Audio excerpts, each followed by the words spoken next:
retrouve aujourd'hui en Aquitaine, au sud de Bordeaux, à Landiras, au domaine équestre des Bois de Cabiros. Nous sommes ici pour un tournoi de Béour avec les copains de DXI et nous sommes intéressés au Béour féminin. Et puis nous avons pu aussi découvrir notre première exhibition de Pro-Fight qu'on va vous emmener découvrir. Bienvenue sur notre chaîne, vous êtes sur Rod & Troll.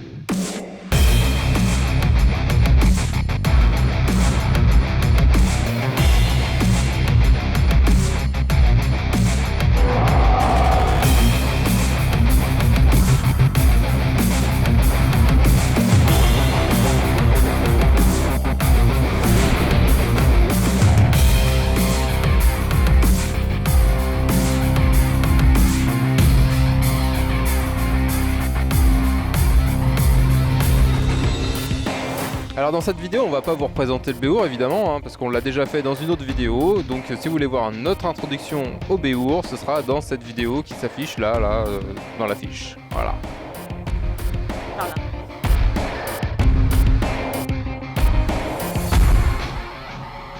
Le tournoi d'Aquitaine en est à sa première édition et il s'inscrivait dans le cadre de la fête médiévale qui, elle, en est à sa 4e édition. Alors tout autour, il y a des artisans, des animaux, des animations, plein de choses à voir et à faire ou à essayer et à découvrir. Et nous sommes au milieu de la forêt, donc des arbres à perte de vue, ce qui augmente l'immersion.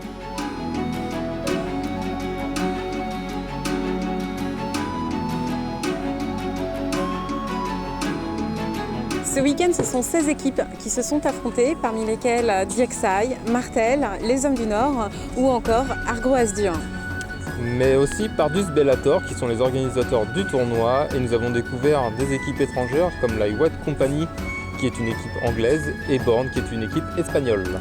Et le tournoi s'est achevé dimanche matin sur un 12 contre 12 et puis toujours hyper impressionnant.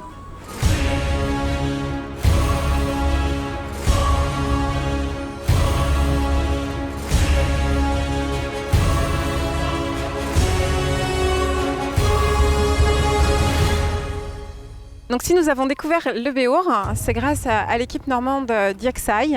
Et comme vous le savez, on les suit depuis quelques mois sur Facebook. Vous avez pu voir d'autres vidéos en plus de celle de la Coupe de France. Et donc on vous propose d'aller rencontrer avec nous Stéphane, le capitaine, pour prendre de leurs nouvelles. Je suis avec Stéphane qui a été le capitaine aujourd'hui pour le tournoi d'Aquitaine. Alors ça fait un petit moment qu'on n'avait pas retrouvé DXI. La dernière fois qu'on s'est vu, c'était à la Coupe de France de Saint-Dizier. Alors est-ce que tu pourrais nous donner un petit peu des nouvelles de l'équipe et puis nous raconter un peu ce qui s'est passé ces dernières semaines, faut pas dire mois. Depuis Saint-Dizier, en fait, quand on n'a pas fait de tournoi, il y a uniquement 2 membres importants de notre équipe qui sont partis pour combattre avec l'équipe de France aussi bien à Battle of the Nation en Serbie et à l'IMCF. On n'a pas vraiment pu participer à des tournois parce qu'on a eu du mal à réunir une équipe complète pour aller notamment à Carcassonne. Donc là, c'est notre premier tournoi depuis Saint-Dizier. Alors il y a 3 grands absents dans l'équipe aujourd'hui. Par contre, ça n'empêche pas à DXI de présenter une nouvelle fois 2 équipes, DXI 1 et DXI 2. Alors comment ça s'est passé aujourd'hui sur le terrain avec ces 3 absents qui sont quand même qui ont des rôles importants dans l'équipe? Les 3 absents sont en fin de compte le capitaine historique qui est Gabriel, notre super coach Jérémy et Fred. 7 combats, on a 4 victoires. Donc on n'est quand même pas trop déçus de notre prestation et on continue à progresser, à monter en puissance et à devenir meilleur, quoi. Alors nous on a été surpris parce que comme on avait fait la Coupe de France, il n'y avait que des équipes françaises. On a découvert une équipe anglaise, une équipe espagnole et on se rend compte qu'ils sont quand même assez coriaces à l'étranger. Je ne sais pas si tu pourrais nous raconter un petit peu leur style de jeu, comment vous l'avez perçu parce que vous avez joué directement contre les Anglais. Ils sont très très forts quand même. C'est un niveau qui est incomparable dans le sens où déjà ça fait beaucoup plus longtemps que ces équipes sont créées et existent parce que les combattants ont plus d'ancienneté vu que nous le Béour en France ça fait une dizaine ou une douzaine d'années donc ils ont beaucoup plus d'expérience. Ils font beaucoup de tournois nationaux et internationaux et en fin de compte la White Company par exemple à chaque fois qu'ils viennent en France ils remportent les tournois, quasiment tous les tournois sur lesquels ils vont, ils les remportent. Après, voilà, c'est un adversaire. on s'encourage à demain et puis on y va quoi. Alors, nouveauté pour nous ce week-end, on va voir un membre de votre équipe aller jouer dans l'équipe féminine. Gabrielle a le mérite de faire ses premières armes dans la lice. Assez fier d'avoir enfin une vraie combattante qui rentre dans la lice avec une équipe en faisant une alliance. C'est juste génial. Eh bien, on va aller voir ça. Merci beaucoup Stéphane et puis à très bientôt. Donc le béour, c'est aussi un sport féminin et ce week-end, nous avons pu assister à une exhibition assez impressionnante avec les filles. Et nous sommes allés à la rencontre de 3 combattantes qu'on va vous présenter maintenant. Moi c'est Gabrielle de l'équipe normande DXI, donc j'ai commencé le béour en octobre et là j'ai fait ma première entrée en lice avec les filles, on s'est bien marré.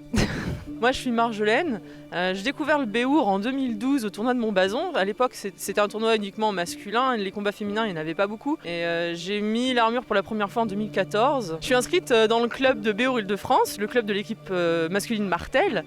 Mais je fais partie de l'équipe féminine d'IACIRE qui regroupe des filles qui proviennent de différents clubs. Donc le club Béour Île-de-France, le club Aquila Secania qui est dans le Jura, le club Auvergne-Béour qui est en Auvergne. Moi c'est Manon, donc je fais partie de la même équipe que Marjolaine. Moi j'ai commencé en septembre donc l'année dernière. Alors comme dans chaque club, il est difficile de réunir une équipe féminine complète, on est obligé de s'allier entre clubs. Là actuellement on est peut-être une quinzaine de combattantes à tourner, à nous présenter sur les tournois. Pendant longtemps les formats du combat féminin c'était du 3 contre 3.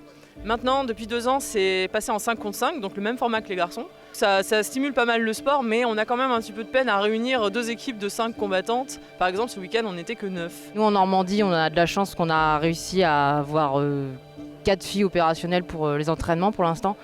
En combat, du coup, pour l'instant, il n'y a eu que moi qui a fait ma première ce week-end. Il faudrait qu'on ait plus de filles dans chaque club pour pouvoir toutes s'entraîner individuellement et qu'on ne soit pas obligé d'attendre systématiquement un tournoi pour avoir un groupement de filles et pouvoir se faire des mass battles en armure ou une dame de fer où on se met joyeusement toutes sur la gueule. Il faudrait vraiment que chaque club puisse s'entraîner indépendamment et qu'on puisse, au fur et à mesure, instaurer un vrai tournoi féminin où on a vraiment une équipe dans chaque région. Qu'on soit pas obligé de forcément de faire une alliance, oui mais est-ce que tu peux venir, ouais mais je suis à l'autre bout de la France donc je pourrais pas, et au moins tu peux faire un départ commun avec toutes tes filles, on emballe quoi. On a besoin de gens, we need you. Donc ce week-end on a fait un match de 4 contre 5 et on a aussi fait une première édition de ce qu'on appelle la Dame de Fer. En fait c'est du chacun pour soi. Un format très intéressant qu'on découvrait. La stratégie qu'on a choisie c'était de ne pas affronter les filles avec lesquelles on était en équipe juste avant. C'est un 1 contre 1 avec alliance mais trahison, voilà. Depuis 4 ans, une équipe féminine française se présente au championnat du monde. On se débrouille pas mal. Cette année, on va essayer de sortir faire des tournois à l'étranger pour affronter des équipes plus fortes qui vont nous aider, qu'on va faire des combats qui vont nous aider à progresser. On commence à prendre notre place sur la scène du béour international. On va aussi avoir le tournoi des combes qui va se dérouler aux Rousses, donc le 24-25 août au Fort des Rousses. Il y aura des combats féminins et aussi la Dame de Fer ce week-end-là. Alors je suis avec Édouard M qui est le président de la fédération et on se posait une question un petit peu naïve. Comment se fait-il qu'il n'y ait pas de mixité dans les combats de béour ?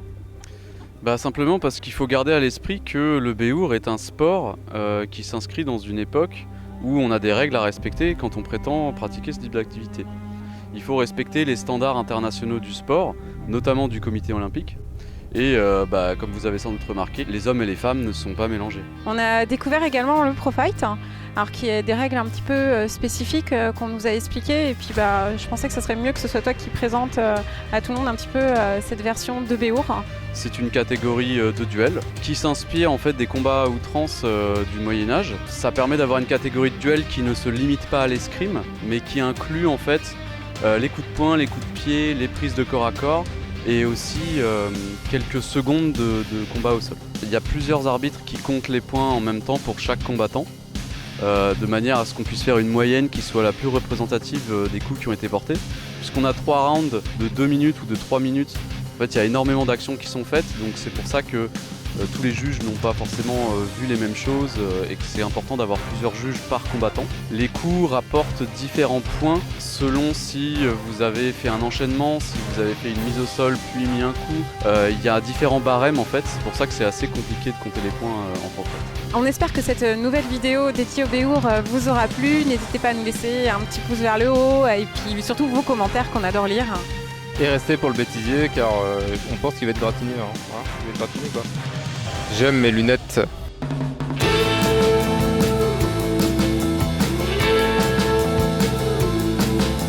J'aimerais avoir votre avis sur toutes mes paires de lunettes, laquelle me va le mieux. Allez, votez, laissez-nous ça en commentaire, merci. J'ai failli mourir, mais sinon ça va. Seul coupable. Totalement. Vous connaissez Thibaut? Non. Thibaut, une arme réparée ce matin. Mais Thibaut, Ecobada White, il me pète un manche. Voilà, c'est cadeau. Merci Thibaut. J'avais mis un petit cuir pour éviter que ça éclate. J'avais fait ça bien, avec amour. Ça c'est le coupable.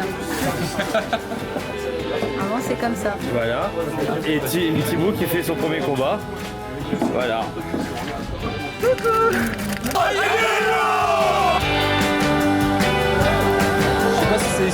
Attends, refais un retour arrière mais sans te marrer parce que ça peut faire un truc super badass dans la vidéo finale. Elle a dit ça peut faire un truc super badass. Mais faut pas que tu souris, hein, faut pas sourire. Hein. Ah voilà, c'est bien là. Là il fait peur. On fait pas de trucs à la con derrière pour perdre toute crédibilité. Ah ouais. Tenez-vous prêts, je vous envoie du monde.